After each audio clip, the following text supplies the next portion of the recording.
CS2 just got the biggest update that it's gotten the entire time that the game has been released, and there's a ton of new content. There's a new case, a new game mode, a new knife, Zeus skins, and there's been a lot of sub-tick adjustments as well, which basically means that Picker's Advantage has been removed completely from the game, and I want to talk about all these changes in detail right after a quick word from our sponsor. Today's video is sponsored by SkinsMonkey. SkinsMonkey is a site where you could trade skins that you already have to get some skins that you might want. That way you can hop into your next game with some fresh new skins. All you have to do is log into the site through Steam, put in the skins that you don't want anymore, grab the skins that you do, and then click trade. Trades happen almost immediately, and any balance that you don't use in the trade will roll over for a trade that you might do in the future. Right now you can get a free $5 if you were to use code Austin on the site, and if you were to use my code you would get an additional 5% on top of the 30% deposit bonus. So let's say if you deposit $100, that means you would get $135 if you use my code to deposit. So make sure you guys check out SkinsMonkey, and let's get right back into the video. You heard me right, there's a bunch of new content that's been added to the game, starting with Arms Race, which is the game mode that you're looking at right now. Basically, if you don't know what Arms Race is, it's just a game mode that used to exist in CSGO. That's kind of like Call of Duty gun game. The idea is you just get kills, and every time you get 2 kills, you get a new gun, and basically the first person to get a knife kill at the end wins the game.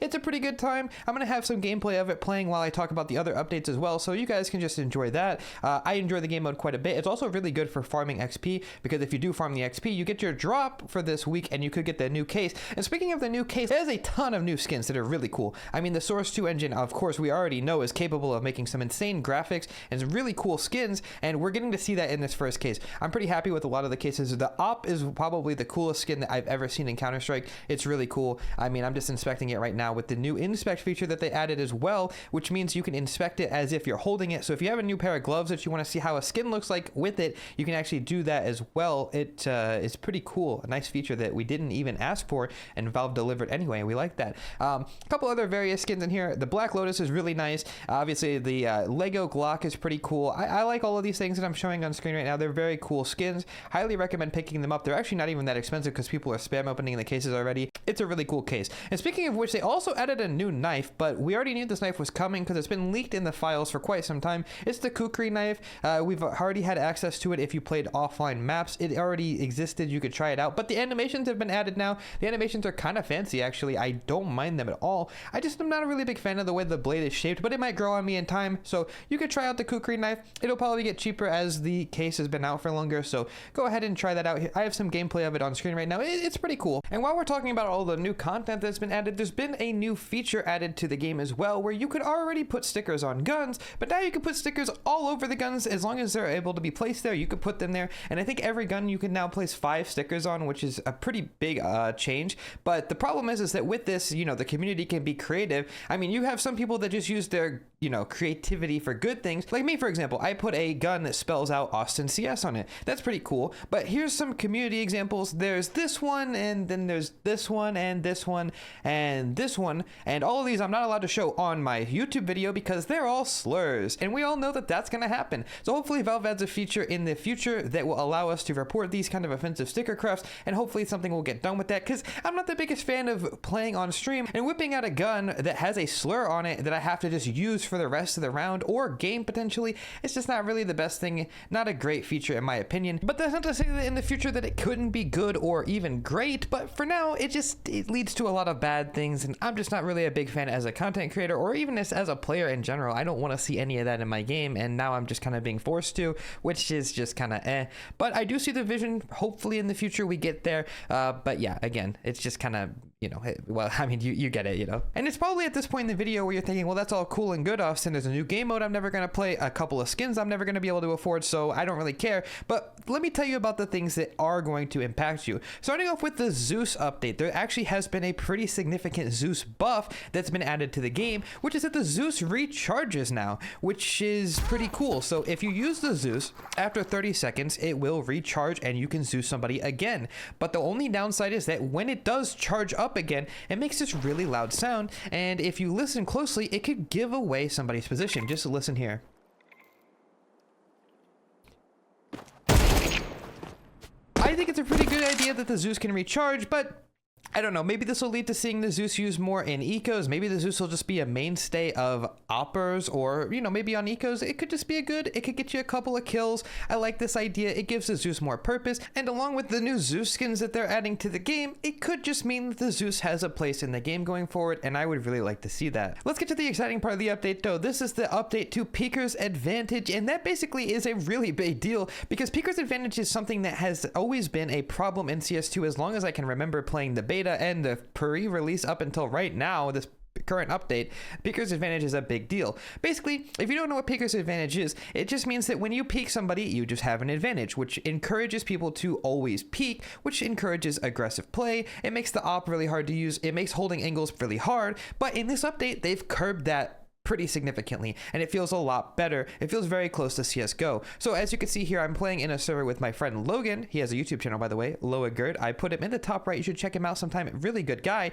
But as you can see here, I am holding the angle as he's peeking me, and he's getting insta-killed. Whereas on a previous patch, I might just never even be able to react. This was leading to things that would happen where you would die at the second that you saw somebody on your screen, or sometimes even before you saw them on your screen. That was what Peeker's Advantage was, and it seems like this has been fixed in this update. I have a couple more examples on screen. It basically just means you can hold angles, which indirectly buffs the op, because the reason the op was so hard to use was because Peeker's Advantage was so strong. So if you tried to hold an angle with the op, they could just swing past you. But in this update, not so much, and the op is getting a little bit better. There's also been a couple of other changes along with the sub-tick adjustments, which basically makes movement a little bit more responsive. It makes using the op and counter strafing a lot easier as well. And also, you don't get stuck on pixels anymore, which would happen a lot on every map. If you were rubbing up against a wall or any, model texture, you would just get stuck to it sometimes, and that's not happening anymore as far as I'm aware. There's also been a really big change as far as smokes are concerned. If you didn't notice from playing in CS2 already, smokes now have shadows, which not only eats your FPS, but also has a lot of gameplay changes as well, and other implications because of that. So you can use smokes now to cover off light sources, which basically means that you can smoke off those annoying lights that you all know that I hate so much, which could give you some tactical depth around these lights now, because you don't have to show your shadows. The one in A made on Ancient is the one I'm really worried about, because that one you just can't avoid to go out A, but now you could maybe smoke it off. I don't know. It's a little silly that you'd have to waste a smoke to not give up your shadow, but at least it's an option, so I guess I can't complain that much. That you can kind of see how it impacts all of the maps around it. On Nuke A site, you can smoke off the rafters. It's maybe an option going somewhere. I don't know. I mean, it's basically just more cool than anything, but you kind of get the idea. And finally, the biggest update that I think happened, at least for me personally, is now the ability to remove first-person tracers from the game. And some of you guys are probably confused why that's such a big deal, but let me explain to you why. So for those of you guys who don't know what first-person tracers are, it's whenever you shoot your gun, it has those bullets that come out at the tip of the gun, as you can see on the screen right now.